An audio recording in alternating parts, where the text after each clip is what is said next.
Estamos gravando, portanto, a nossa primeira aula virtual, ao vivo, da disciplina Teologia Bíblica do Antigo Testamento, né, a TBAT-1, como já foi muito divulgado, na totalidade desse curso de interpretação bíblica, nós teremos duas disciplinas de Teologia Bíblica do AT. Esta, portanto, é a primeira, né? A outra será dada no próximo ano, né?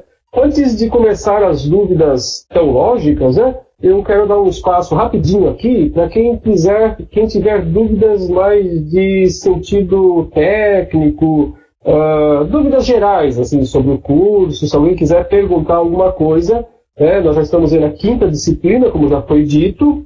Então, de repente, pode ser que alguém esteja na dúvida sobre alguma coisa, a gente pode esclarecer aqui. Né? Alguém tem alguma pergunta? Quer fazer? Pode fazer tanto por microfone quanto por teclado. Se for por microfone, é só levantar a mãozinha, né? Levantar a mãozinha que nós liberamos o microfone, e se não, por teclado, pode já. Certo, então aqui sobre os e-books, né? Tanto o Denis quanto o Robson estão pedindo. Tá? Eles já estão disponíveis dentro das duas disciplinas dos meses respectivos, onde elas foram prometidas. Né? Então, dentro da disciplina agora que foi dada de A Igreja e a Missão, já foi disponibilizado lá o e-book. Tá? Então, é só voltar lá na sala virtual, se você fez essa disciplina, você tem acesso a ela normal, você volta lá. E eu não sei se está bem no início no início do curso, está mais no fim, eu acho que está bem no início, lá em cima.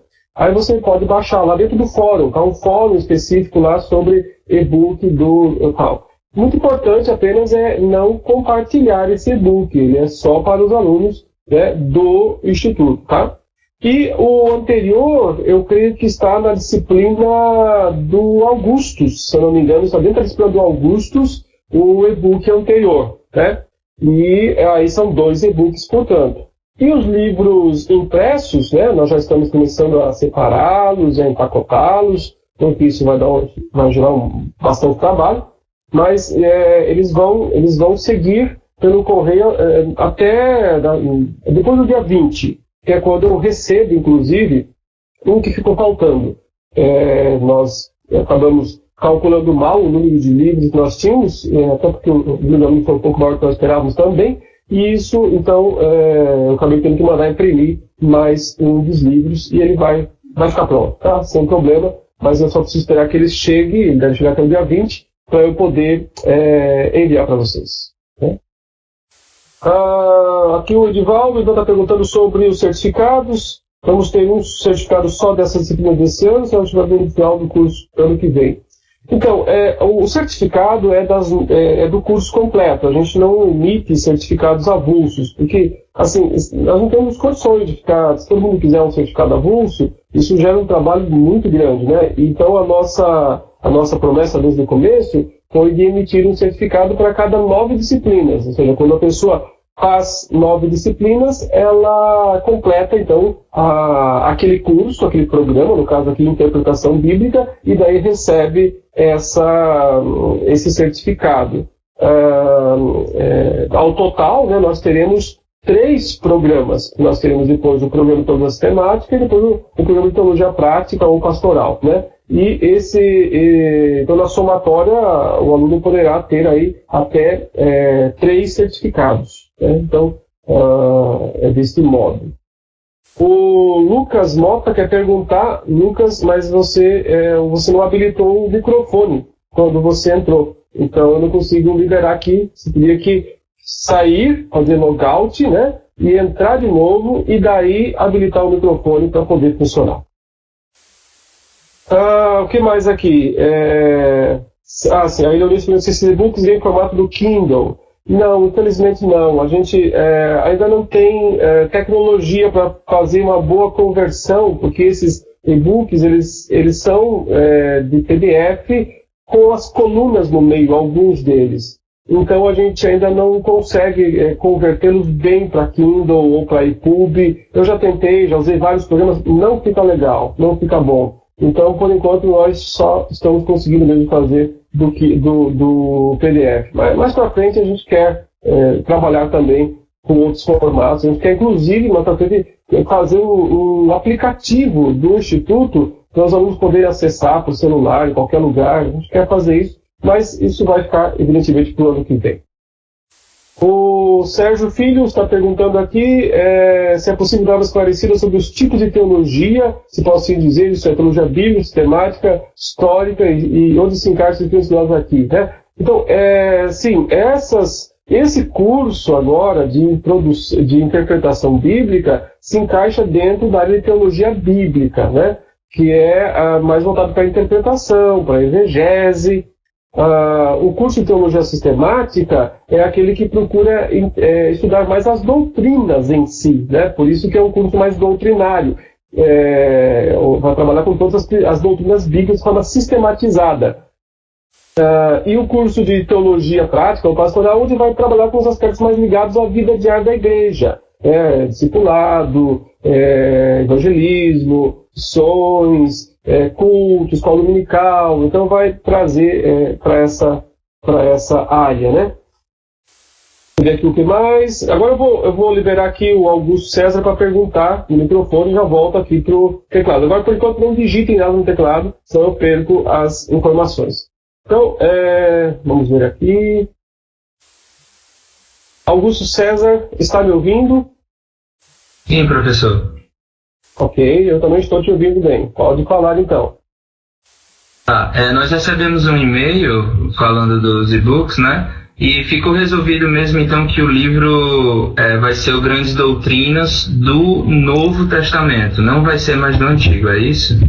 É isso, o livro impresso, né? O livro impresso será as doutrinas do Novo Testamento, porque é o que eu vou estar recebendo daqui 20 dias. Não daria tempo para eu conseguir imprimir o do Antigo Testamento. Então ele vai ficar para ano que vem. Ano que vem vocês vão receber, ou talvez eu coloque como e-book, né? Já que eu não tenho agora o impresso, talvez eu coloque ele como e-book. É só, digamos que uma inversão de época, né? Esse de Novo Testamento seria para o ano que vem, então ele vai acabar indo agora, mas depois vai o outro. Ótimo. Obrigado, professor. Tá bom? De nada. Deixa eu ver se tem mais alguém aqui no microfone. Não só o Júlio Rodrigues, mas precisa habilitar o microfone, Júlio, senão eu não consigo permitir aqui que você fale, né? Você precisa sair do programa, entrar outra vez e daí habilitar o microfone ou fazer pergunta aqui pelo chat, né? Deixa eu ver quem mais que está aqui. O João Malis, conversando com o pastor Sadiomar, grande Sadiomar, amigo de infância, de Chapecó, Santa Catarina, né? Falando sobre o curso, vi o teu livro Razão da Esperança, folheando, vi que há semelhança com os textos que nos tem disponibilizado, gostei muito disso, e pode ser feito com tudo, etc. Ele tem alguma relação com o curso, ou com algum módulo? Sim, porque o Razão da Esperança são 50 capítulos, né? Então, ele na verdade, o livro-texto do curso de Teologia Sistemática, que nós vamos dar no ano que vem, começando em fevereiro, né? Então, o Razão da Esperança seria um livro-texto de toda a teologia sistemática, né? Mas agora mesmo aqui, no caso de introdução à Bíblia, é uma disciplina que vale tanto para a teologia sistemática quanto para interpretação, então eu usei realmente parte disso, mas não só dele, a gente acaba pegando mais coisas também. Deixa eu ver se tem mais alguma dúvida técnica para a gente poder começar então a tratar de teologia. Bom, deixa eu liberar aqui então mais um microfone. Quem que está aqui? O Guilherme, né, Guilherme? Vou liberar aqui para você falar. Tá? Aqui. Alô, Guilherme, está ouvindo? Estou ouvindo, professor. Está me ouvindo aí? Graças a Deus, tudo bem. Pode falar. Boa noite. Eu queria te fazer uma pergunta, professor, a respeito... Igual, eu estou fazendo esse curso de introdução à hermenêutica, né? E tenho vontade de continuar fazendo teologia sistemática. Só que tem algumas matérias, se eu não me engano, ou no outro curso que tem lá que vai iniciar em junho do ano que vem, que são as mesmas. E como é que eu faria na hora de fazer esse próximo curso? Eu não faria elas e já contaria porque meu nome já está no sistema? Como é que seria? Exatamente. Existem 3 disciplinas que valem para todas as áreas aqui do Instituto. Ou seja, você fez essa disciplina, você já tem ela para todos os programas. Quais são elas? Introdução à Bíblia, ok? Ou seja, ela vale para interpretação, vale para sistemática e vale para pastoral. Então, se lá na frente se for fazer sistemática, você não vai precisar fazer essa, porque senão já fez, já está valendo. A outra é introdução à hermenêutica, e a outra é essa que acabou de acontecer aqui no Instituto, que foi Igreja e Missão. Né? Por quê? Porque cada uma delas é a básica de uma das áreas. Então, introdução à Bíblia é a básica de toda a sistemática. Introdução à hermenêutica é a base do curso de interpretação bíblica.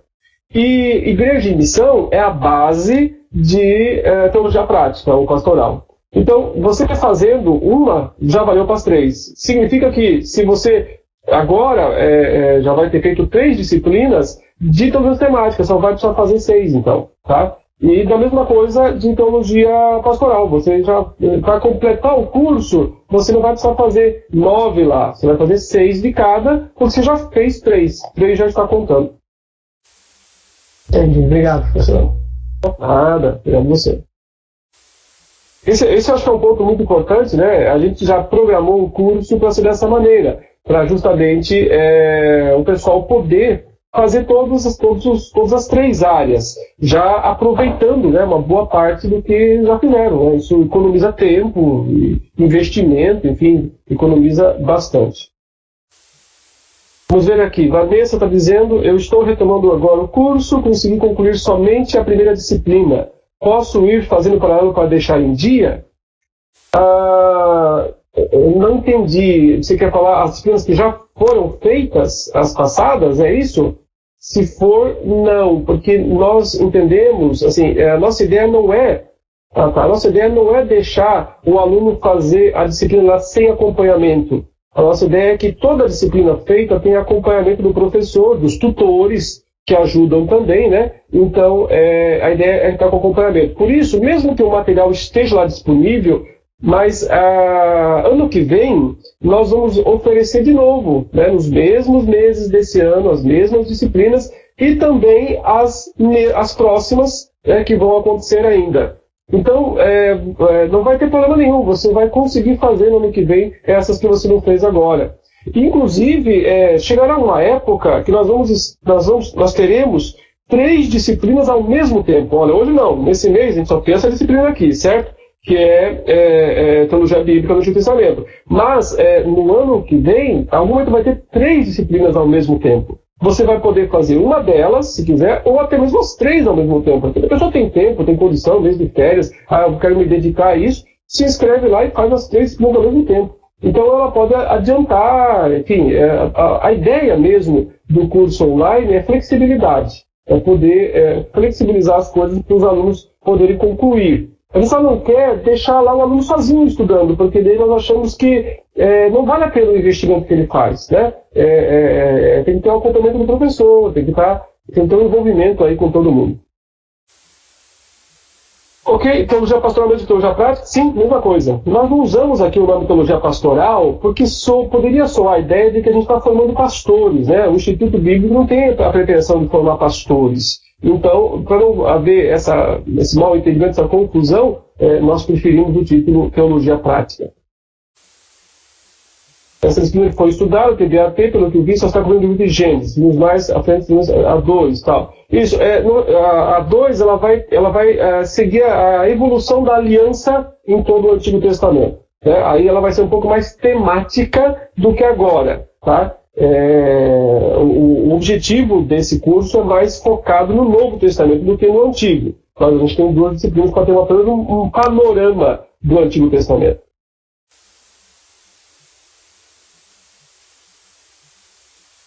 Bom, o Douglas está dizendo que não tem lá o link do e-book prometido. Depois eu vou ver então o Douglas, porque em princípio era para estar tudo funcionando, tá? Muitas pessoas já baixaram, né? Mas depois a gente pode verificar se teve alguma dificuldade.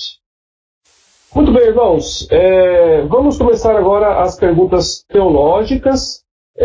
Vocês querem... Acho que até já teve uma teológica aqui no meio. Deixa eu ver se eu consigo achar. Acho que alguma coisa a respeito do Michael Horton. Quem perguntou isso? O Hugo, né? Michael Horton também diz que... Agora sumiu aqui, peraí. que não fomos criados, então recebemos uma aliança, mas que fomos criados como criadores da aliança. O senhor poderia comentar?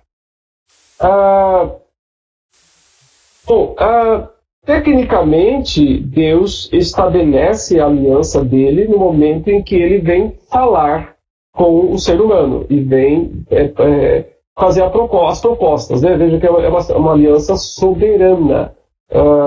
Deus não sentou lá com Adão e Eva e disse: vamos fazer um acordo, Adão e Eva, o que vocês querem propor? Vocês querem fazer isso, não querem fazer aquilo? Eu acho que tem que ser assim. Não é bilateral, né? Não é um pacto, não é um acordo bilateral. É um pacto, é um acordo unilateral.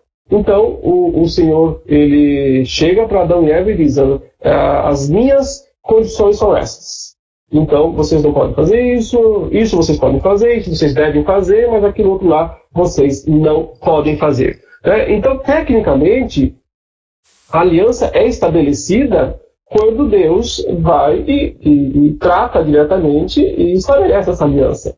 Agora, se nós pensarmos no chamado pacto federativo, ou seja, na verdade há uma aliança anterior à criação, que é o pacto da Trindade, quando o Pai decide dar ao Filho um povo e decide que o Espírito Santo seja aquele que vai santificar esse povo, certo? Então, nesse sentido, sim, o ser humano ele é criado dentro de uma aliança já existente, que é a aliança entre o Pai e o Filho, né? E o Espírito Santo. Aí você vê o homem sendo introduzido nesse contexto. Mas, em relação ao homem, nós não podemos deixar de notar que há um momento específico que Deus estabelece essa aliança, e vai fazendo isso, geração após geração. Quando ele vai mais para frente chamar Noé, ele diz: estabeleceria a minha aliança com você. Ele fala para Abraão: estabeleceria a minha aliança com você e os teus filhos, no decurso das suas gerações. Então, tem que haver um momento formal de instituição da aliança. Por isso que, apesar de existir um pacto entre a Trindade, e o ser humano é criado nesse ambiente, mas tecnicamente a aliança passa a valer ao homem quando Deus estabelece as proposições da aliança. A Maria de Fátima está dizendo que o vídeo está travando, cortando a fala. Está todo mundo sentindo isso ou não? Me fale aí rapidinho. É normal? Então eu acho que é algum probleminha na própria, pode ser a sua internet, tá? Porque pode ser a minha também, mas daí estaria travando para os demais. Como está normal para a maioria, então provavelmente não é o caso, né? Deixa eu ver o que mais, que tinha uma outra pergunta aqui. Obrigado, irmãos, pelo retorno aqui do som. Tinha uma outra pergunta aqui importante, deixa eu ver. O Denis está perguntando: pastor,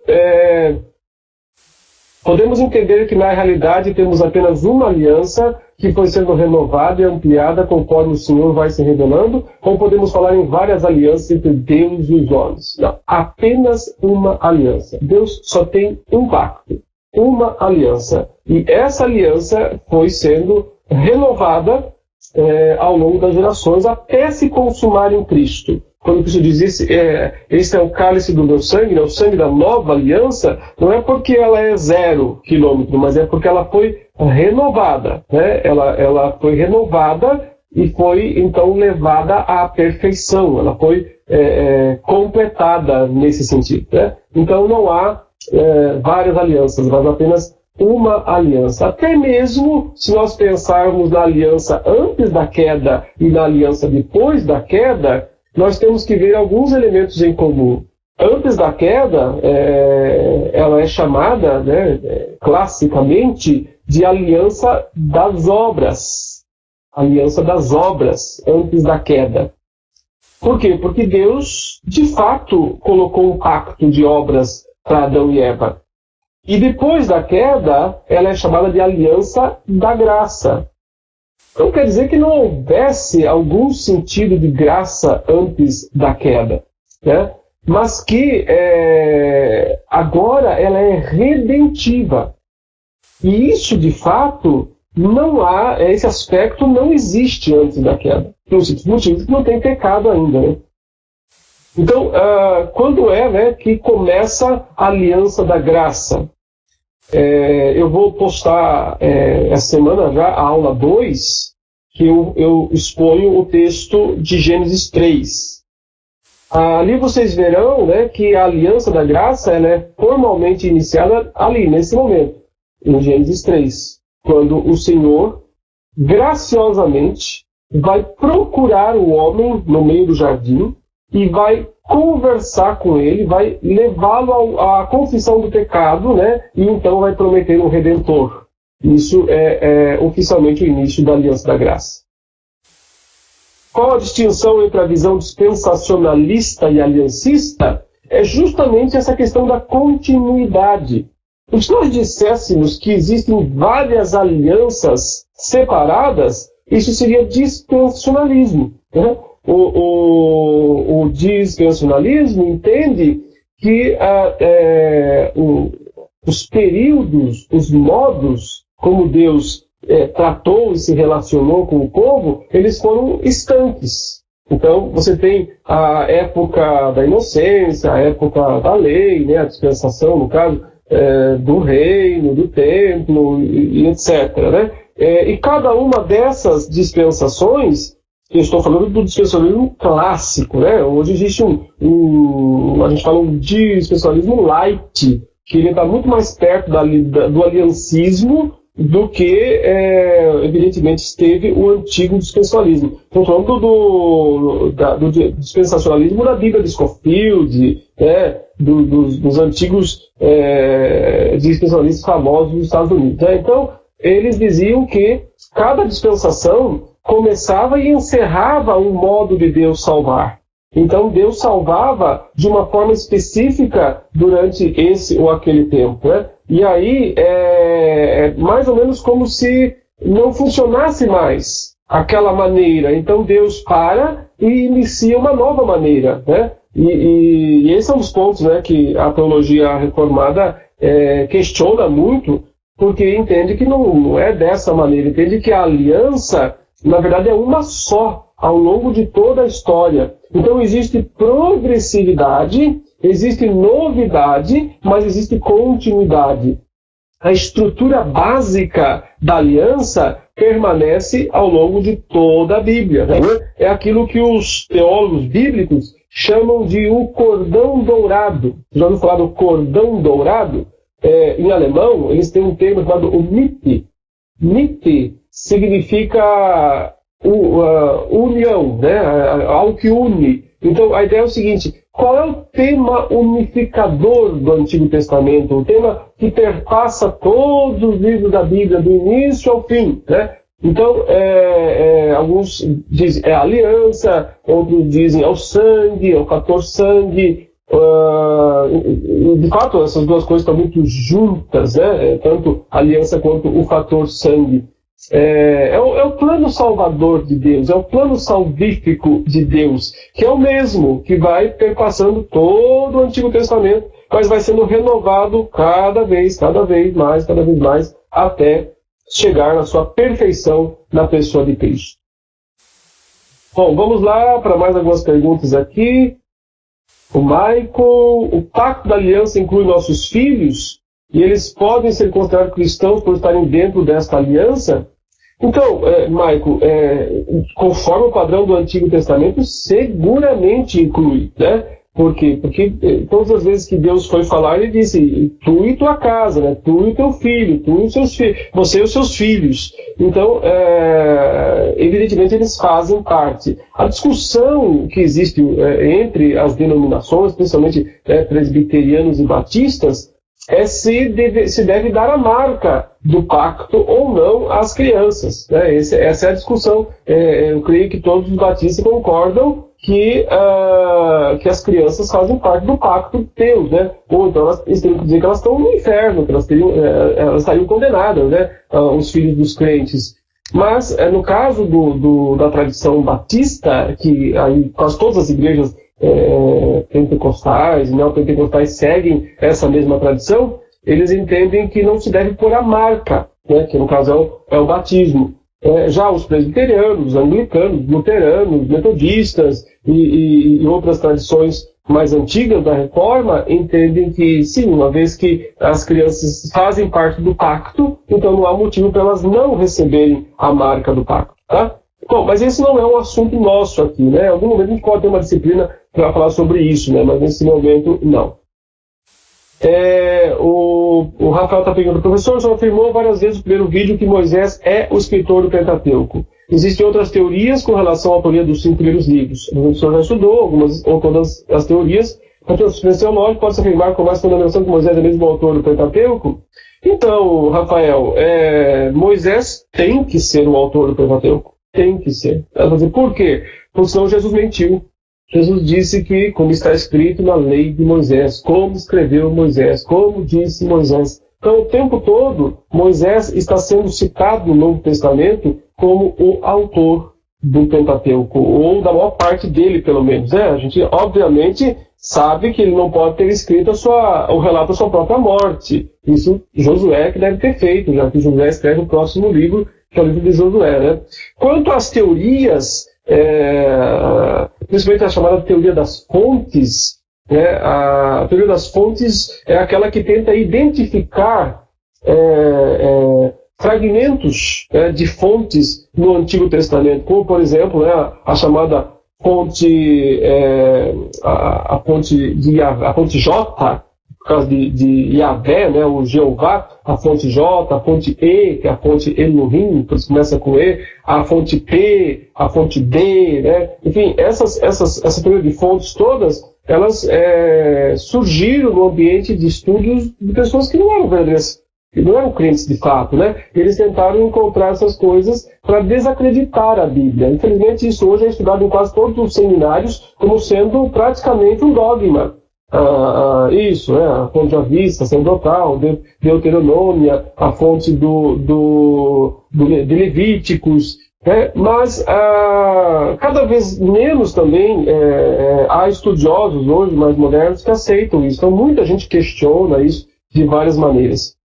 O nosso curso aqui não é apropriado para entrar profundamente nessas discussões de fontes, de teoria de fontes do Pentateuco, mas é suficiente para vocês saberem que a defesa conservadora do Pentateuco é muito forte, no sentido de mostrar a autoria mosaica. Leiam livros como Introdução ao Antigo Testamento, publicado pela editora Vida Nova, do Hubbard, também o Gleason Archer Jr., aquele livro Merece Confiança no Antigo Testamento, né? É um livro amarelo, antigo. Esses livros conseguem razoavelmente, né, mostrar que as teorias das fontes são falhas. Legais também fala um pouquinho sobre isso. E nós temos muitos argumentos fortes para defender a autoria mosaica, ou seja, de Moisés do Pentateuco. Eu gostaria de saber quanto ao estilo literário, provável que utilize o gênero mítico para exemplificar de uma forma mais enxuta a nossa criação. Essa questão foi levantada no tal, que foram levantadas diferentes teorias. Qual seria a opinião do senhor? Tá? Bom, é muito complicado mesmo isso, né? Por quê? Porque a gente não tem, em Gênesis 1, uma narrativa tipicamente histórica. Mas não deixa de ser histórica. Pode não usar, talvez, os elementos literários clássicos, né, de história, mas ela pretende contar uma história real e não um mito. Então, eu não gosto de usar literatura mítica para o Pentateuco ou para Gênesis 1. Eu acho que não é uma boa descrição. Você sabe que já existia naquele período alguns épicos. Por exemplo, o épico de Baal, né? Ele é um poema, ele é um épico, uma narrativa da criação feita nas religiões cananitas. Você também tem o épico babilônico, né, que narra a guerra entre os dragões, lá, os deuses, a Marduk, Tiamat, né, até que dá à luz o mundo. A pergunta é se Moisés, quando ele foi escrever o Pentateuco, mais especificamente o Gênesis, se ele usou alguns desses recursos literários, né, para a sua narrativa. E aí talvez seja possível dizer que sim, né? Mas eu não chamaria Gênesis 1 a 3 de poético. Eu não chamaria. Né? Por quê? Porque isso poderia isso comprometeria a própria redenção. A própria redenção ela seria comprometida. Porque a redenção do Novo Testamento, e do Antigo também como um todo, ela é construída sob a base do pecado original, da queda.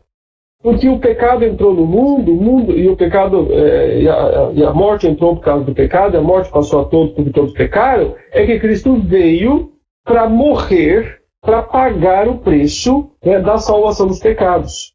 Ora, se o evento Adão fosse meramente um mito, meramente uma historinha enfeitada, alguma coisa, um conto de fadas, Jesus teria morrido por um conto de fadas, percebe? Ele teria vindo, feito tudo o que ele fez, assim, por causa de um mito, né? Então, isso compromete a Bíblia como um todo, compromete o cristianismo como um todo. O cristianismo como um todo deixa de ter qualquer razão de ser se Adão e Eva não forem personagens históricos. Se eles não forem personagens reais, históricos, a fé cristã não tem mais sustentação. Entende? Então, por esse motivo, é que nós temos que nós podemos admitir que Moisés usou alguns recursos literários, que ele possa ter herdado, emprestado dos épicos antigos. E quanto a isso, eu não vejo grandes problemas, né? Mas eu não posso questionar a historicidade de Adão e Eva. Tá? Então, se eu questionar a historicidade de Adão e Eva, eu questiono a historicidade de Jesus. Eu questiono, então, a historicidade do Novo Testamento, da Igreja como um todo. Né? Os materiais do Adalto Lourenço, né, sobre a criação, se eles são confiáveis, podem gostar dessa disciplina. Bom, eu adoto, Douglas, uma posição um pouco diferente do Adalto. Eu gosto das exposições dele, já vi várias, né? Eu adoto um pouco diferente. Por quê? Porque eu entendo que não é nossa função tentar fazer esse casamento meio forçado entre ciência e Bíblia. Eu entendo que a Bíblia ela foi escrita com outro propósito. Ela não foi escrita com o propósito de alguma maneira, oferecer para nós um conhecimento científico, ainda que seja de uma outra ciência, né, de uma ciência diferente do mundo. Então, assim, eu gosto das palestras dele, eu gosto eu já vi algumas coisas, achei muito interessantes, muito legais, mas eu não compro o pacote inteiro. Eu acho que é um esforço até certo ponto desnecessário. Por quê? Porque a Bíblia não tem essa preocupação de ficar defendendo um ponto de vista histórico, científico. Ela foi revelada, né, para nos dar o conhecimento da salvação, da fé, né? E então eu vejo dessa maneira. Se Moisés conhecia a literatura egípcia, claro, evidentemente, ele foi criado, né, no Egito, então vejo que ele, sem dúvida nenhuma, pode conhecer. Michael Hort diz que a teologia da aliança peraí, agora sumiu aqui a pergunta. Estrutura arquitetônica da palavra, ele também diz que a teologia reformada é sinônimo de teologia da aliança. Você não concorda? Eu concordo, sim, que a teologia reformada é sinônimo de teologia da aliança. Teologia federal, né, teologia do pacto, eu acho que são coisas sinônimas mesmo. Apesar de poder haver ênfases específicas aqui ou ali. Sobre a Bíblia ser a aliança ser a estrutura arquitetônica da palavra, bom, aí eu gosto da ideia, mas tem muita gente muito boa que estão dizendo que não é, né? Muita gente muito boa insistindo em alguma coisa, em mais coisas, né? Por exemplo, o Gerhard von Groningen, que escreveu aquele livro da criação à consumação, ou Revelação Messiânica do Antigo Testamento, né? Que é um dos maiores eruditos de Antigo Testamento do século XX, ele disse o seguinte, que os 3 fatores unificadores do Antigo Testamento e da Bíblia como um todo são o reino, a aliança e o mediador. Então ele fala que o cordão dourado é tríplice, é um cordão de 3 cordas, 3 dobras, e não se rompe facilmente, né? Então ele diz, o reino, a aliança e o mediador, né? Então, uma coisa mais ampla, uma coisa mais média e uma coisa mais específica, seria assim, né? E eu acho uma proposta interessante essa do Gerhard von Groningen, trabalhando aí com esse tríplice, né? Esse cordão tríplice. O que mais aqui? O Igor gostaria de saber do professor se o relato sobre a criação de gênero deve ser interpretado plenamente e por que a Igreja Católica deve ter um modo figurado. Então, literalmente, né? Literalmente no sentido de que ele contém, né, uma narrativa histórica. Pode ser que essa narrativa tenha alguns elementos facilitadores, né, mas não quer dizer que ela não conte uma história verdadeira. Eu até argumento na aula 2, por exemplo, o caso da serpente, né? Apareceu uma serpente lá falando e tal. Isso, será que é literal? Ou será que aquilo é um modo, né, que o autor encontrou para expressar o aparecimento de Satanás lá no jardim? Então pode ter sido um recurso. Alguns acham que não, que Satanás se transformou naquela serpente, o que é possível, ou que Satanás possuiu aquela serpente, o que também é possível, apesar de ser estranho, né? Então, se os demônios possuíram porcos no NT, podem possuir serpente também. Mas também pode ser que ela seja uma figura apenas, de Satanás. Como mais para frente o Apocalipse vai dizer que ele é um dragão, e que o dragão faz isso, e que faz aquilo, e que faz aquilo outro, mas não necessariamente um dragão literal, né? Então, por isso que o João, inclusive, identifica e foi expulso, né, o dragão, a antiga serpente, que se chama Diabo e Satanás, né? Então, ele não é só uma serpente, é um dragão também, né? E o nome dele, o título dele é Diabo e Satanás. Então, se isso é uma figura já apocalíptica, digamos assim, para descrever a pessoa, eu não sei, pode ser que seja. O importante é não nos esquecermos jamais de que a cobra mesmo não tem nada a ver com isso, ok? O personagem ali é o diabo, é Satanás. É ele que aparece e é ele que induz o ser humano, né, ao pecado. Todos os reformadores, como os puritanos adotavam a teologia da aliança, sim. O puritanismo sem aliança não é nada, né? Então, é uma teologia federal, a teologia da aliança.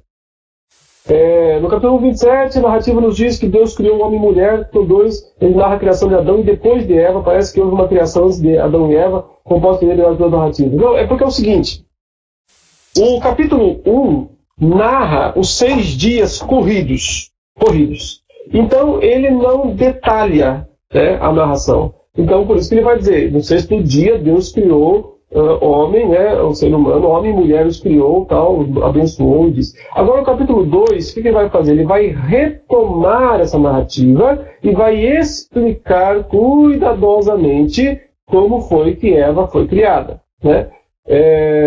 Como você sabe, é daí que surge aquela teoria que até foi mencionada nos fóruns, e eu menciono novamente na aula 2, na gravação da aula 2, a teoria da Lilith. Quem é a Lilith? O judaísmo desenvolveu a ideia de que a Lilith foi a primeira mulher de Adão, provavelmente criada lá no 6º dia, lá em Gênesis 1, 26 e 27. Ok? Mas como ela não foi submissa, o judaísmo disse, então ela foi repudiada e Deus fez uma melhor, né? Criou Eva, então, tirando a costela lá de Adão, e fez a Eva, e aí quando trouxe para o Adão, disse, sim, agora essa é osso dos meus ossos, né? Essa é carne da minha carne. Então, essa é idônea, como se a outra não fosse. Mas, bom, no texto não tem essa ideia de que houve uma mulher anterior, né? Ele está apenas explicando melhor como que Eva, a primeira mulher, foi criada. E que ela era idônea porque ela está em comparação com os animais que foram trazidos para Adão e Eva. E aí ele disse assim, mas não se achava para o homem uma auxiliadora que fosse idônea. Então o Senhor fez cair um sono pesado sobre Adão, e então o Senhor tirou uma parte aí do lado dele, fechou, e fez dessa parte uma auxiliadora idônea, né? Então, ao que tudo indica, assim, a evidência bíblica é para isso. Não teve uma mulher a mais aí na história, apenas uma, que é Eva, né? Porque, na verdade, Adão só dá o nome mesmo para Eva depois que ela tem os filhos, né? Aí, depois que eles caem, depois que Deus promete que eles vão ter filhos ainda, aí Adão vai lá dizer, então ela vai se chamar Eva, né? Isso é um ponto interessante também. O que mais aqui? Deus criou o homem corpo, alma e espírito, ou apenas corpo e alma? Bom, isso é uma pergunta, às vezes, temática. Isso faz parte da disciplina de antropologia, que será estudado no próximo ano, né? A teologia reformada defende a dicotomia, ou seja, que Deus criou o ser humano com corpo e alma, e que o espírito é sinônimo de alma, né? Lá diz que ele o formou do pó da terra e soprou nas suas narinas o espírito, e o passou a ser a alma vivente, né? Então, ali aparece alma e espírito junto, né? De maneira que não são coisas distintas, mas coisas sinônimas. Ao longo de toda a Bíblia, nós sempre vamos ver os termos alma e espírito sendo usados de forma intercambiável, né? Como sinônimos. Em alguma ocasião pode ser que alma represente também o intelecto, né? As emoções, em algum momento isso pode ter essa aplicação. Mas quando se trata de a parte não material do ser humano, essa parte se chama corpo, se chama espírito ou alma, né? Eu sempre vejo dessa maneira porque seria muito difícil explicar a morte se o ser humano tivesse 3 partes, uma parte física e 2 partes espirituais. Seria muito difícil explicar a morte, porque morre, o corpo volta para o pó. E aí essas 2 partes fazem o quê? Né? Elas ficam separadas, ou seja, todo mundo tem 2 pedaços lá no céu, né? Como é que fica uma alma e um espírito juntos? Não faz muito sentido isso, né? Então é bem mais lógico e bíblico, na minha opinião, pensar que não seja assim. No caso da perguntação de 5:23, talvez aí a alma, como tem uma diferenciação para espírito, seja mesmo uma ideia de mente, de razão, né? de cabeça, né? Alma é psique, né? Psique, espírito é pneuma. O que mais? Tem gente querendo perguntar com o microfone? Aí eu posso liberar aqui. Tem o Éder aqui. Deixa eu liberar aqui o microfone. A gente variar um pouco aqui. Alô, Éder, você está ouvindo? Éder Ricardo, está ouvindo? Sim, pastor. Boa noite. Opa, boa noite, Éder. Pode perguntar então. Alô? Alô, estamos te ouvindo. Estamos te ouvindo bem, pode falar. Boa noite. Pastor, pode falar. Sobre Moisés, quando ele escreveu de acordo com o que Deus mandou para ele lá no monte, ou foi as histórias que ele ouviu, que ele foi retratando na escritura do Gênesis e dos demais livros do Pentateuco? Ok. Provavelmente certamente ele fez uso de 2 coisas e há uma terceira que é a parte divina. Tá? Quais foram as duas coisas que Moisés usou para registrar o Pentateuco? Primeiro, a tradição oral. Tradição oral são aquelas histórias que os antigos foram passando, contando de pai para filho, de filho para neto e assim por diante. Isso chegou até os dias de Moisés. Tá? Então, isso a gente chama de tradição oral. Por causa da tradição oral, que nós temos inclusive registros do dilúvio, da criação, em quase todas as culturas do mundo antigo. Isso quer dizer que chegou lá, distorcido provavelmente, em muitos casos. Mas, de alguma maneira, chegou igual aquele telefone com fio, que você põe, a pessoa fica falando e aí do lado meio diferente. Então, pode ser que isso tenha acontecido, mas a tradição oral certamente foi um dos elementos que chegaram até Moisés para que ele pudesse registrar. O segundo elemento, a segunda ajuda que Moisés teve, a tradição escrita. Sim, porque já existiam livros antes. Ele cita alguns livros. Na matéria de introdução à Bíblia, a gente vê esses livros, o livro das guerras do Senhor, o livro dos justos. Eles são livros que nós não sabemos onde eles estão, o que eles foram, mas eles eram conhecidos da antiguidade. Então, Moisés provavelmente consultou, chegou até ele alguma coisa, alguns desses livros ele pode ter tido acesso e então ele os usou para registrar. Mas, qual é o fator decisivo, diferencial para o registro? A inspiração do Espírito Santo. Por quê? Porque a tradição oral e a tradição escrita podem ajudar, mas não garantem certeza, infalibilidade. Então, Deus, pelo Espírito Santo, deu esse conhecimento a Moisés de maneira que ele pudesse registrar de forma correta. Por isso que o Novo Testamento diz que toda a Escritura é divinamente soprada, divinamente inspirada por Deus. E útil para a repreensão, para a correção. Quer dizer divinamente soprada, quer dizer que Deus soprou, como ele deu vida ao ser humano, soprando no ser humano o espírito da vida, agora ele sopra da mesma maneira para que a palavra seja viva, ou seja, para que a palavra seja verdadeira, sem falhas, sem erros. Então, são esses três aspectos, e o terceiro é o decisivo, o mais importante. Tradição oral, tradição escrita, inspiração. Inspiração é o fator decisivo. Ok, meu irmão?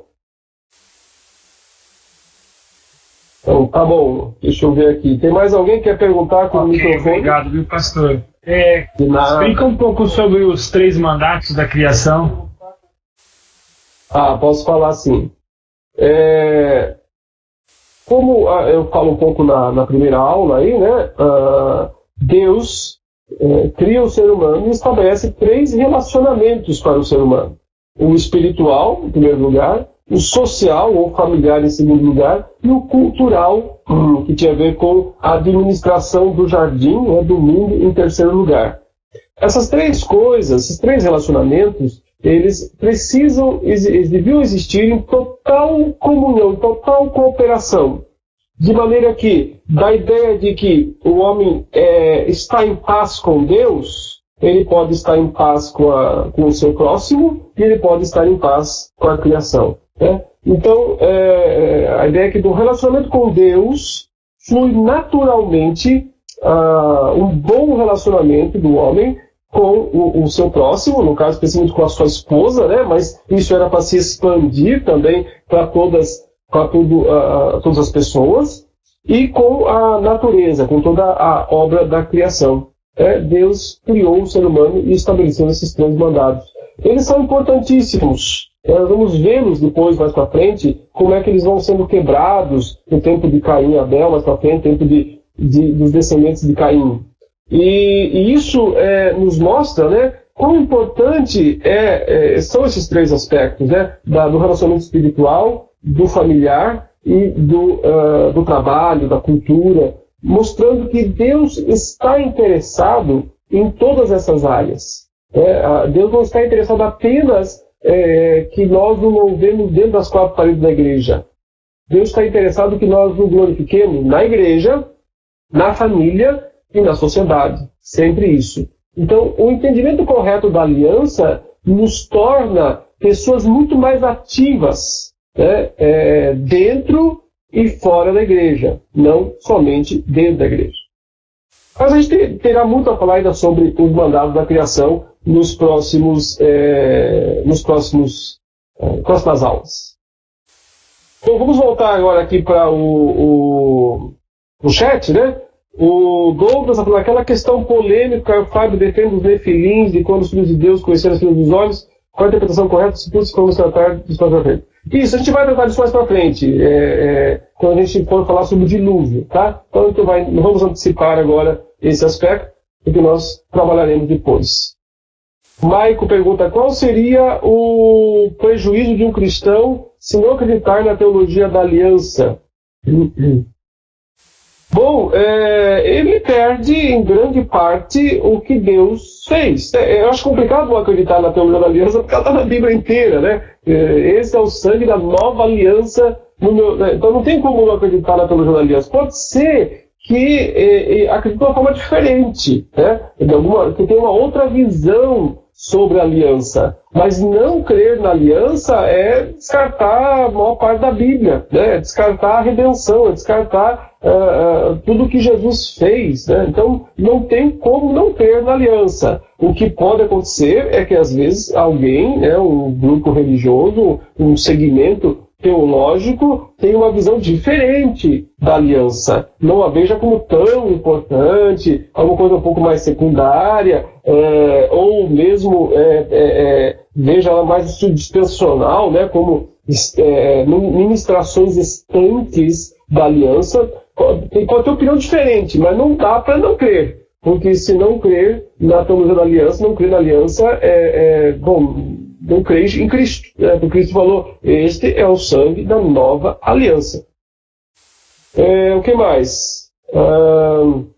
Como desvincular a ideia de que Deus, embora soubesse que Adão e Eva cairiam, não é o responsável direto pelo pecado dos mesmos, né?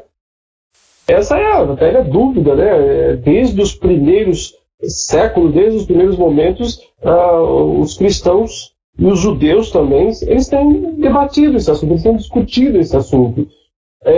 Várias respostas já foram tentadas, e elas muitas vezes são respostas racionalistas. Ou seja, você tenta dar uma resposta que satisfaça a sua lógica, a sua mente, né? E aí a pessoa dá uma resposta tipo, ou assim, geralmente é dito, Deus decretou que o mal existisse, portanto ele é o autor do mal, tá? Essa é uma lógica que satisfaz a mente de muitas pessoas. As pessoas dizem, pronto, Deus é o autor do mal porque ele decretou o ponto final, tá? A pessoa ela se sente confortável pensando dessa maneira. Já o outro, ele vai dizer assim, não, Deus não sabia de nada. Deus, ou se ele sabia, ele até podia saber, mas ele não teve nenhuma relação com isso. Ele ficou totalmente na expectativa para ver o que ia acontecer. Então, Deus não tem, no máximo ele permitiu, mas ele não agiu de forma alguma nisso. Né? Então, essas duas soluções, elas são racionalistas. A pessoa está tentando satisfazer a sua lógica, que, de certa forma, é satisfazer o seu ego, né? Porque ela quer, de certa forma, ter domínio sobre aquilo, sobre aquele assunto, para dizer, isso eu entendo muito bem. Olha, a gente precisa ser um pouco mais humilde. Tem que ser um pouco mais, dizer assim, olha, é o seguinte, a minha mente não dá conta de compreender Deus. Porque Deus é infinito, eterno, imutável. Ele ultrapassa toda a minha capacidade. Então eu nunca vou conseguir entender perfeitamente quem é esse Deus, o que ele faz, o que ele faz. Eu consigo entender o que ele revelou, mas ele não revelou tudo de si. E esse é um ponto que ele simplesmente não revelou. Ele não disse como é que ele pode, ao mesmo tempo, saber que o homem vai cair, determinar que isso aconteça, porque a Bíblia fala que todas as coisas acontecem conforme o conselho de Deus, o decreto de Deus. Então eu não posso excluir Deus dessas coisas. De qualquer coisa que aconteça no mundo, eu não posso dizer que Deus estava passeando, estava na padaria, Deus estava em algum lugar. Ele está envolvido em tudo, porque Ele é soberano. Ele é o Criador, ele não pode perder o controle do seu mundo. Mas, ao mesmo tempo, eu não posso dizer que o ser humano não tenha sido livre e não tenha agido com arbítrio próprio, né? A gente fala livre-arbítrio, no caso lá de Adão e Eva. Então, não é uma resposta que satisfaz a nossa lógica, a nossa mente, o nosso ego, agora do negócio e tudo. Não, porque, de certa forma, você sempre tem que dizer, eu não sei muito bem isso, tá? Eu não tenho condições de compreender perfeitamente isso. Mas eu posso dizer, primeiro, Deus decretou permitir a queda. Isso é o que a Confissão de Fé de Westminster, né, diz. Deus decretou permitir a queda. Ou seja, ele não só permitiu, ele decretou permitir. Faz parte do seu decreto. Mas Deus não é o autor do pecado deles. Por quê? Porque as duas coisas são ensinadas pela Bíblia. Eu não posso dizer, eu quero isso, eu não quero aquilo. As pessoas têm feito isso ao longo da história, né?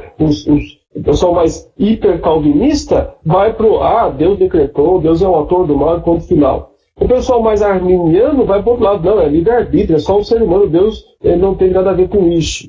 Mas eu não posso simplesmente decepar uma dessas partes da Bíblia, porque as duas estão lá.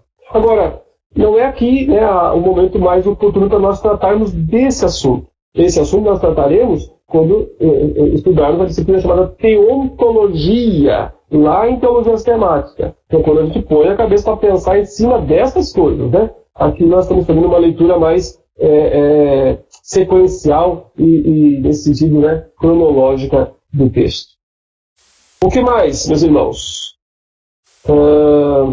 Aqui, se Deus não criou o mal, ele permitiu o mal entrar, logo deu o livramento a Adão e Eva, pelo centro do fim? Sim. Ele deu esse livre-arbítrio para Adão e Eva, não só ciente, mas decretando isso, permitir que isso acontecesse, como eu acabei de falar. Isso não faz de Deus o autor do mal, mas também não o coloca para fora desse evento, dessa situação. Coisas encobertas mesmo, como diz aí em Deuteronômio 29, nós não temos conhecimento. Deus permitiu o pecado para a sua glória? Sim, ele fez todas as coisas para a sua glória. Todas as coisas existem para o louvor da sua glória. Ele pode ser mais glorificado pela existência do mal.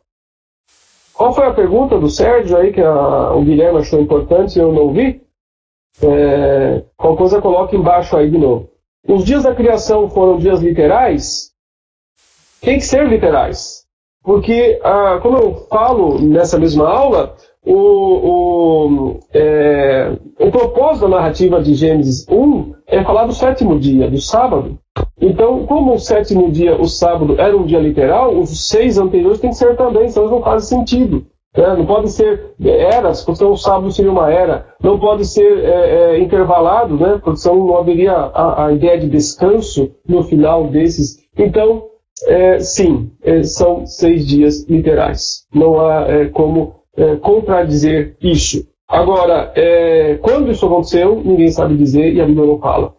Aquela datação antiga de que a Bíblia de que o mundo tem 6.000 anos, de que a Bíblia ensina isso não é verdade. Isso não é verdade. A Bíblia não ensina que o mundo tem 6.000 anos. A Bíblia não diz a idade da Terra. Então, nós não temos que nos preocupar com isso. Sabe? Não é assunto nosso, não é assunto do teólogo, do intérprete bíblico, decidir quantos anos tem a Terra. Ela tem tantos anos quantos Deus quis. Ele criou quando Ele quis e esse é o tempo dela. Acreditar piamente nas doutrinas científicas é fé. É fé. Carbono 14, não sei o que lá. Tudo isso é fé. Como aliancista, como faço para lidar com profecias e leis direcionadas apenas ao povo de Israel, já que partindo do ponto aliancista não há distinção? Elas se cumprem em Cristo. O ponto é esse. Quando Cristo levanta a taça e diz esse é o sangue da nova aliança, ele está trazendo o cumprimento. Eu vim para cumprir a lei, Cristo disse, não para revogar, para cumprir a lei. Então, a lei, essas coisas todas previstas pela lei, elas se cumprem em Cristo.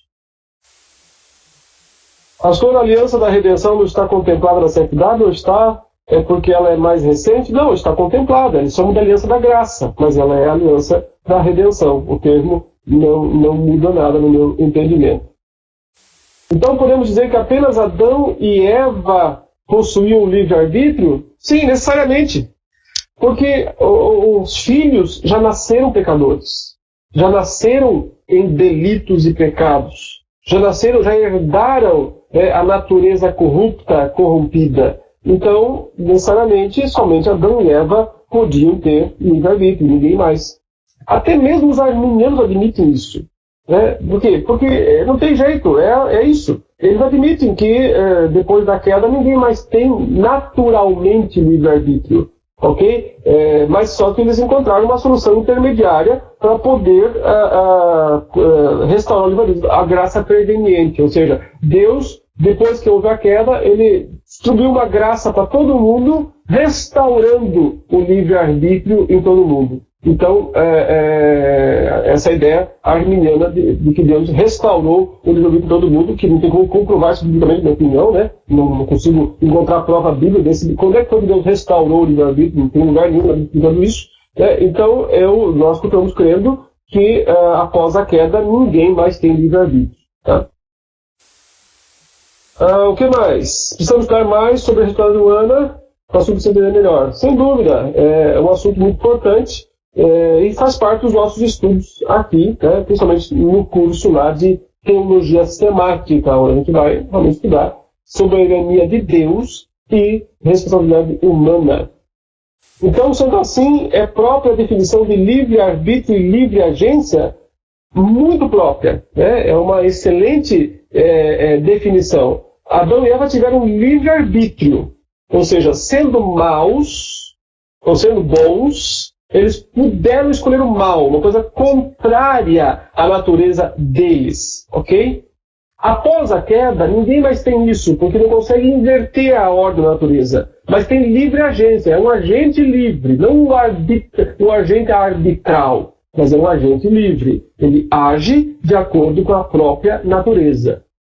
Livre-arbítrio seria agir contrário à natureza. Isso só Adão e Eva tinham. Nós, é o que Jeremias fala, só se o leopardo pudesse apagar as pintas, só se o etíope pudesse mudar a cor, então vocês sendo maus poderiam fazer coisas boas. Então não tem como, nós nascemos mortos em delitos e pecados, não, vou viver, porque eu decidi. Não existe isso, está morto. Só um milagre pode ressuscitar esse morto. Só o poder criativo da palavra de Deus pode dar vida a esse morto. Então, o arbítrio livre não existe, mas o agir livre existe. Livre agência, exatamente. Desculpa aí nos concordo, no caso temos 3 alianças da redenção, das obras da graça. Não. A aliança das obras e da graça. A da graça é a da redenção. Graça é sinônimo de redenção. Na aliança das obras, você não tinha redenção, porque ela é antes da queda. Né? Alguém poderia argumentar que também tinha graça lá. Tudo bem, em algum sentido poderia ter, né? Mas não graça redentiva. Graça redentiva só depois da queda. Então Deus permitiu o livre-arbítrio no Éden, após a queda não mais, certo? Em relação à salvação, mas nas decisões do nosso dia a dia temos o mesmo? O mesmo, livre agência, não livre arbítrio. Ou seja, nós escolhemos as coisas dentro da nossa capacidade limitada, não infinita. Você escolheu o dia que ia nascer? Você escolheu a cor dos cabelos, a cor dos olhos, a quantidade de QI, né, de inteligência que você ia ter, escolheu se ia ser filho de rico ou de pobre, escolheu se ia ter uma boa educação ou não de nascença, escolheu se ia ser brasileiro ou argentino, quer dizer, a gente não escolhe um monte de coisa. É uma ilusão que o ser humano tem de que ele é arbitralmente livre, que ele pode... E veja o quanto estas coisas influenciam as nossas decisões. influenciam as nossas escolhas. Então, muitas vezes nós estamos pensando, eu escolhi isso, eu escolhi aquilo. Na verdade, a gente escolheu aquilo que o contexto da nossa vida nos levou a fazer aquilo. Né? Por isso que conversão é um milagre. Um milagre. Porque é um sujeito morto no delito de pecados que recebe uma ordem de Deus para que ele viva. Então, ele sai do túmulo igual Lázaro, né? E mostra, através disso, que o Senhor o chamou e que o Senhor operou nele um milagre impressionante, que foi o milagre da regeneração. Sobre o arrependimento de Deus, é Gênesis 6, vamos esperar chegar lá, no momento certo, nós vamos tratar sobre isso. Como o pode estar em 2 lugares ao tempo? Porque a Rit anunciou que o Senhor estará lá debatendo o programa Região Sol agora. Exatamente, estou lá agora, daqui a pouquinho, às 11h05, né? É porque eu gravei hoje à tarde. Eu cheguei aqui 15 para as 9, deu tempo de chegar para dar aula ao vivo para vocês. Então eu estou ao vivo aqui, lá é gravado, mas gravei hoje e vai ao ar hoje à noite, falando sobre isso aí mesmo, o arrependimento de Deus, se Deus se arrependeu, o que isso significa, né? Então vai passar aí hoje à noite. Sim, a Ângela tem que sair já, né? Então boa noite para ela. Tem mais alguém querendo perguntar aqui no microfone? Vamos ver. Parece que o Guilherme... Guilherme, você já perguntou ou não? Deixa eu só liberar aqui. Se você perguntou, não tem problema.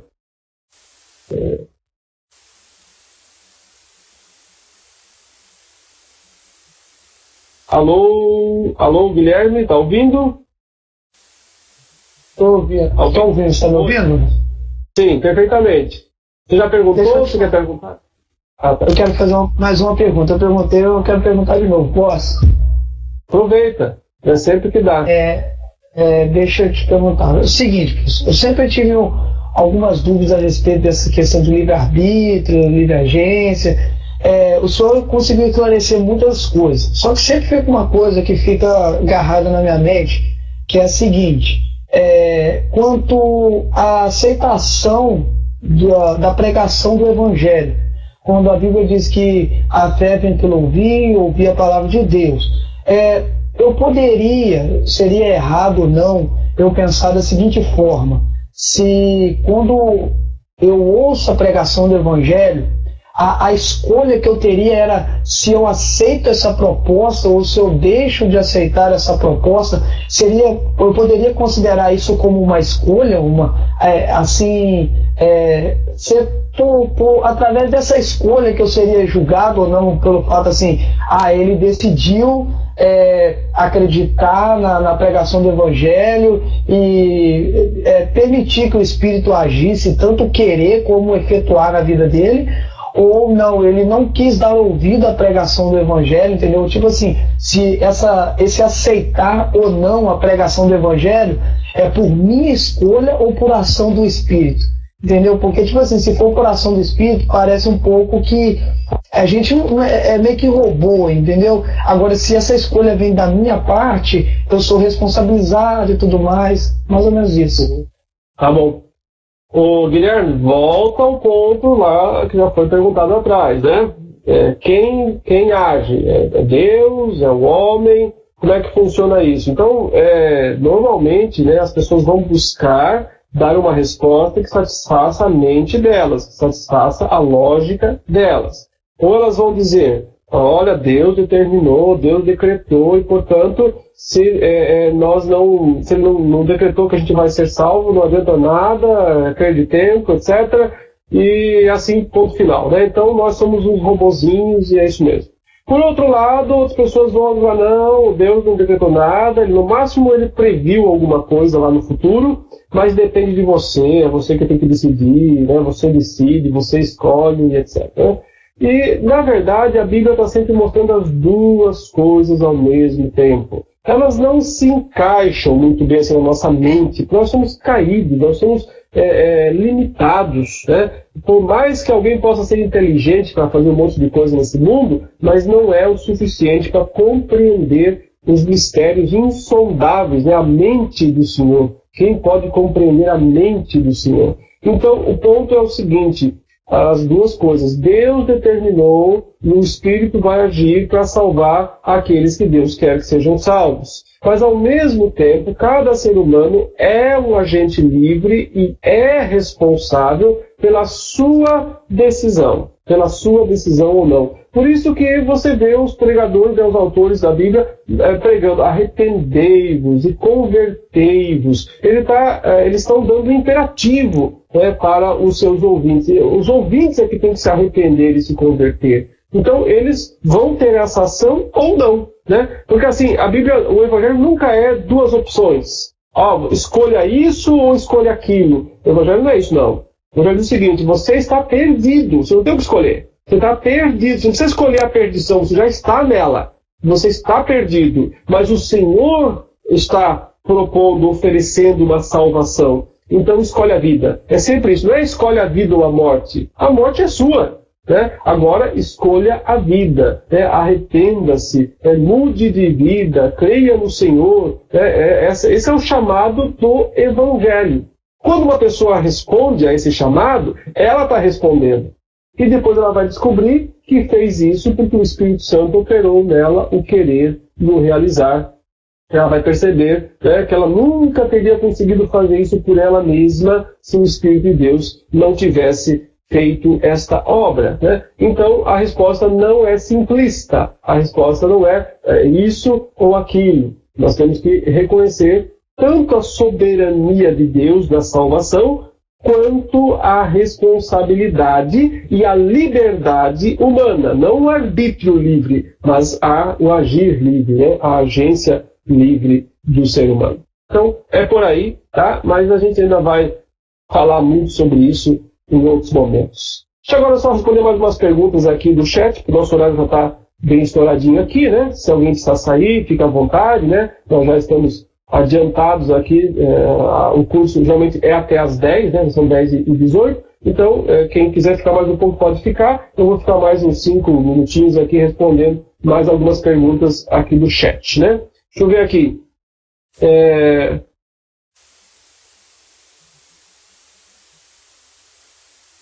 Adão foi o único com 2 alianças?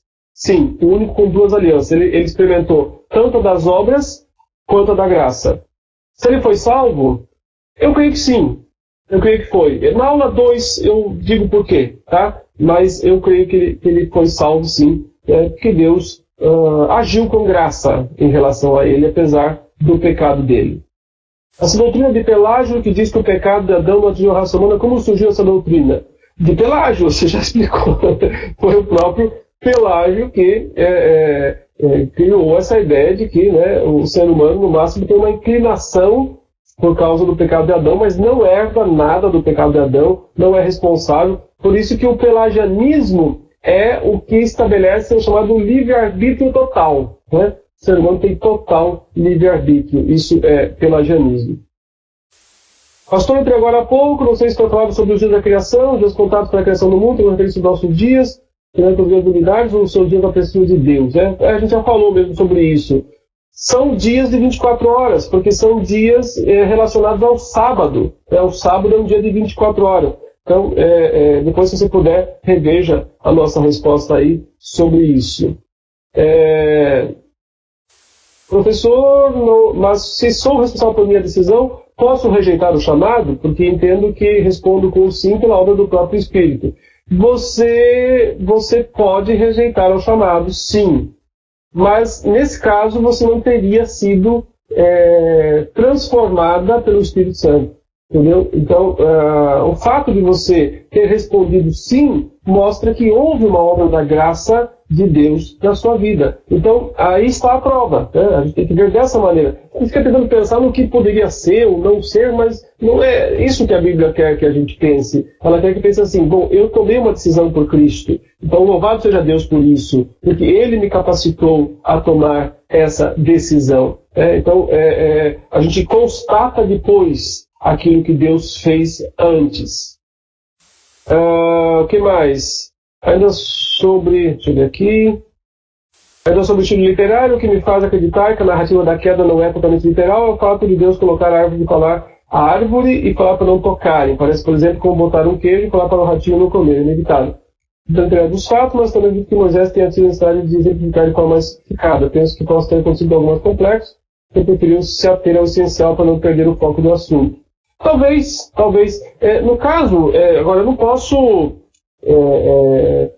posso deixar de considerar que você tem, Deus disse, pode comer de toda a árvore do jardim, menos dessa. Então, tem uma relação de muito e uma.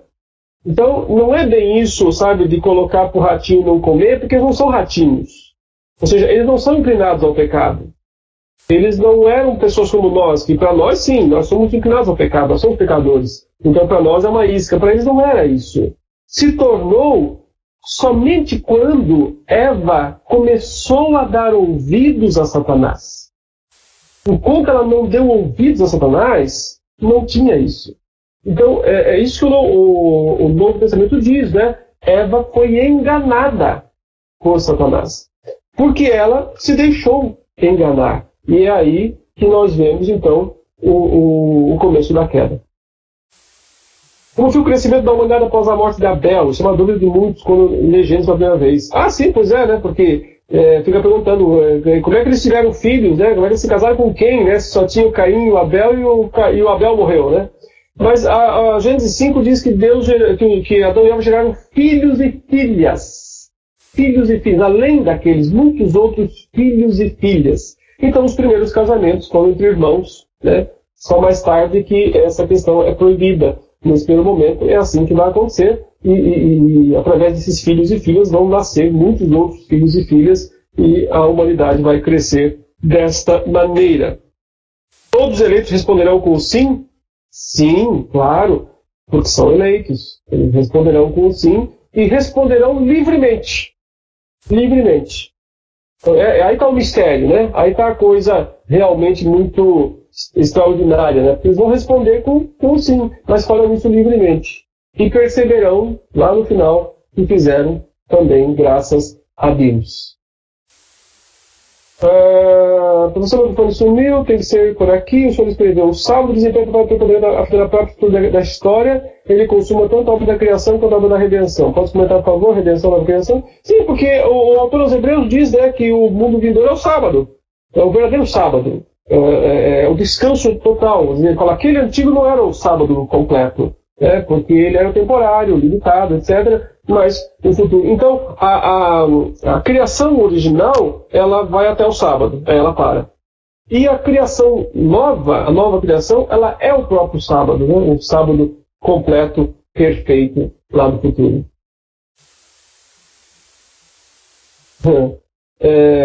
Então, os primeiros casamentos foram entre irmãos, né? Não havia ainda o sentido de incesto. Né? O incesto se torna um conceito posterior.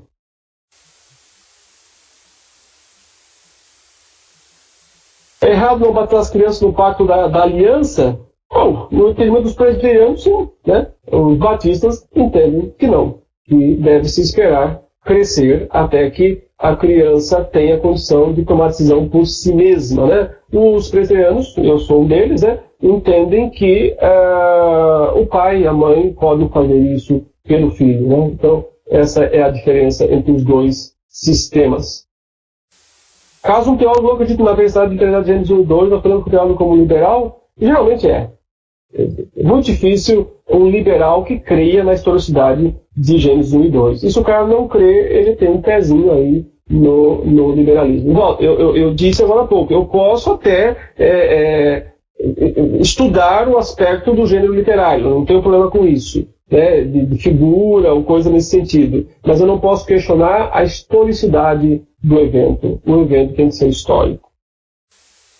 Sobre a lei mosaica, o homem continua morto em pecados e delitos? Sim, desde que Adão e Eva caíram, eles nascem já pecadores, e até hoje continuam nascendo pecadores mortos em seus delitos e pecados. Não há distinção nesse sentido. Última pergunta. Quem quer fazer? Última pergunta. na igreja pentecostal, meu filho não foi batizado, devo batizá-lo? Como eu faço isso? Não tem como, porque você é na igreja pentecostal, a sua igreja não batiza, então você precisa respeitar a ordem, né, da sua igreja. Então, quando você chegar lá e falar, pastor, decidi que eu quero batizar meu filho, o senhor está te batizá-lo. Por quê? Porque a gente tem que se submeter aos princípios da igreja. Provavelmente você apresentou o seu filho quando ele foi... provavelmente você apresentou o seu filho quando você me desconcentrou. Quando ele foi pequeno, né? Você apresentou o seu filho na igreja. Então eu costumo brincar, né? Que você o batizou sem água. Acabou sendo um batismo lá, só que sem água, porque você fez, né? Um ritual lá da apresentação do seu filho, né? Então é por aí que eu vejo. O Salmo 19 mostra também o seu pacto. Sim, e tanto o aspecto da criação quanto da redenção, né? Porque ele fala primeiro da revelação geral da natureza e depois da revelação especial, né? A revelação da Escritura. Então, assim, o pacto está aí. O pacto está em toda a Bíblia, de Gênesis a Apocalipse, né? É uma doutrina extraordinária, uma doutrina fantástica. Se puderem, meus irmãos, eu ainda não pus a bibliografia no curso, eu vou colocar, né? Estou terminando de fazê-la também para colocar, mas se puderem, eu recomendo um livro sobre pacto, chamado Cristo dos Pactos. Deixa eu colocar aqui, o autor chama O. Palmer Robertson, escreve assim, O. Palmer Robertson, tá? E o livro é Cristo dos Pactos. E a editora é Cultura Cristã. Cultura Cristã. Se tem no Kindle, não sei, tá? Mas procura lá. É esse aí. O. Palmer Robertson, Cristo dos Pactos, da editora Cultura Cristã. Não tem livro melhor em português, ele não é tão grosso, é um livro de umas 200 e poucas páginas, 300 talvez, que expõe de maneira mais clara, sucinta, direta o assunto da aliança em todo o Antigo Testamento. Então, se puderem, esse livro é altamente recomendado. Meus irmãos, vamos encerrar, né? Já são 10h30. Muito obrigado pela presença de vocês hoje. Continue estudando, né? Essa semana vão mais aulas aí. Segunda-feira que vem nós voltaremos aqui. Tragam suas dúvidas, tragam suas perguntas. Estudem as aulas, né? Primeiro, aí tragam suas dúvidas e perguntas para que a gente possa trabalhar, né? Esses temas com vocês aí. Tá bom? Vamos orar nesse momento. Eu espero que Deus continue nos abençoando. Deixar e-mail para contato, agenda? Sim, só que só para 2020, tá? Deixa eu colocar aqui, se alguém precisar para isso, pode usar leandro.lima@mackenzie.br aqui, tá? Vamos orar, meus irmãos. Senhor Deus, muito obrigado por mais essa noite, mais essa oportunidade de estudarmos a Tua Palavra. Que o Senhor abençoe ricamente a vida dos nossos irmãos, que eles continuem perseverantes no estudo dessa disciplina e que nós todos possamos crescer no conhecimento do Senhor. Em nome de Jesus. Amém.